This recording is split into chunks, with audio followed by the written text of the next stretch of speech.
Oh, it is I, Sam. Was just grabbing. These are medieval accurate sweatpants. They had these back then. Oh, what's this? I was just grabbing the map. Check this bad boy out. It's got yellow in it now. I need to find someone who can help me get that to like look nice and look like I can like a vector image. But that's our world. It's called Nuevo Ada, which means general land in Terran. It's not a very creative name, but you know, I didn't name it, they did.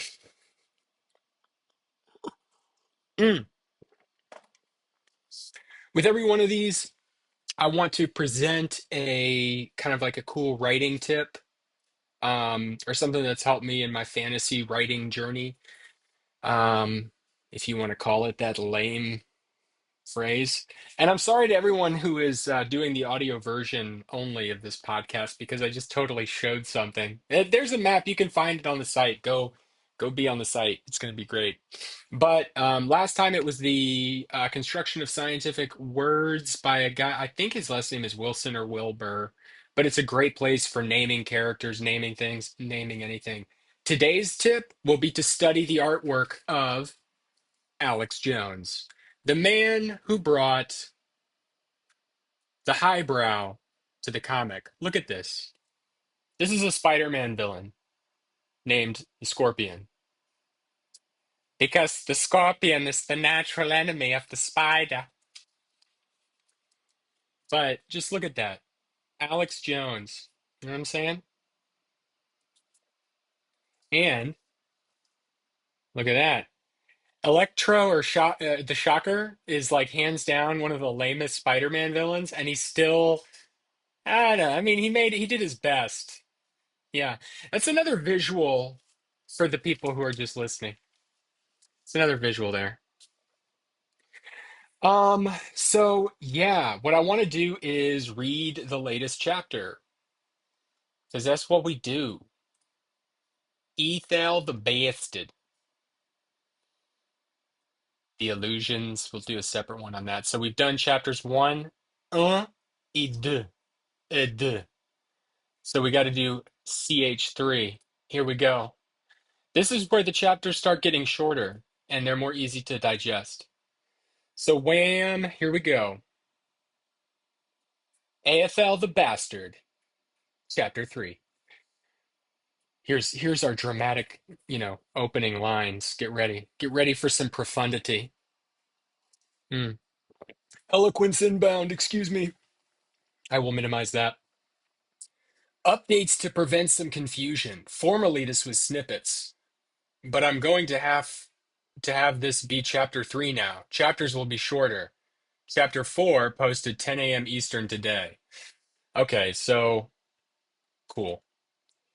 All right, when we last left AFL, he just nearly died in a duel. On his trusty horse, Echo's back. He's only just made his way back to his men.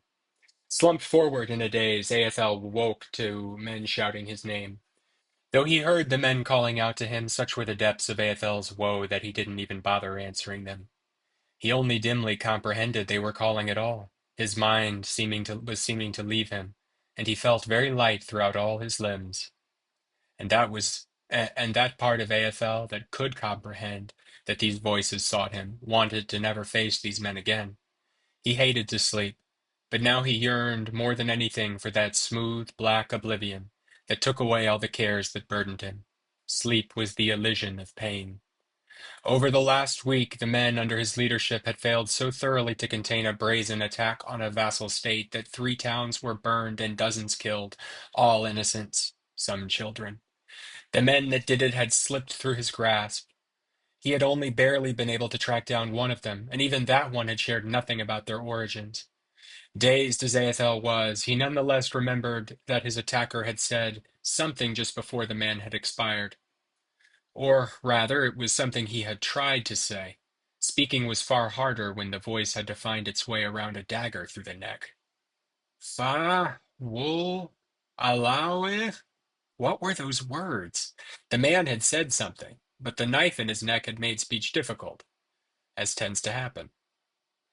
And just then, Aethel passed into the grasp of his men. My lord, thank God you're all right, someone said. Lord Marshal, you cannot run off like that, said another. Unprotected lord, my lord, you're bleeding. Someone grabbed Echo's reins a bit too hard, and she jerked. Aethel tried to bat the man's hand off. Come with us, Lord Aethel, said one of the men. Get him space to breathe. Stand back, said another voice. Make space for the Earl of Darren, Lord Marshal, Earl Darren, and Aethel. He had so many names. Where were you, Castleton? Asked someone in a rage. Aren't you his squire? Aethel had hands on him. I chased after him the same as did you, my lord, said Castleton. Many arms grabbed at him and attempted to convey him from Echo. They were out of the forest now. It was wide and open field. His leg has fast lost its blood, said a man. There were so many men around now, far more than the few who had brought him out of the forest. It was an encampment. An army was mobilizing. The knights, men-at-arms, and soldiers watched Aethel being carried on the white horse. Some came over to help. Some walked along the little troop. Most merely gawked. Hundreds of soldiers and horsemen moved in formation off to his right. You're supposed to be nearer to him than his very sword, said the enraged man to Castleton. Someone brought a stretcher. Have the bleeding at the leg stopped, lest Lord Aethel lose it. Now he floated off his savior, Echobel of the Blue, his white horse, who was now streaked with her rider's blood. Aethel moaned to go back to her. What saith he? Said someone. I think he hath not his faculties about him, lord, said another. 4 sets of arms got Aethel off Echo. He walked with all of their 8 legs to the stretcher, like an insect, and laid him down upon the bands that wove together its back. All right, thank you, everybody. That has been chapter 3. Now, short, nice, easy to digest. Boom.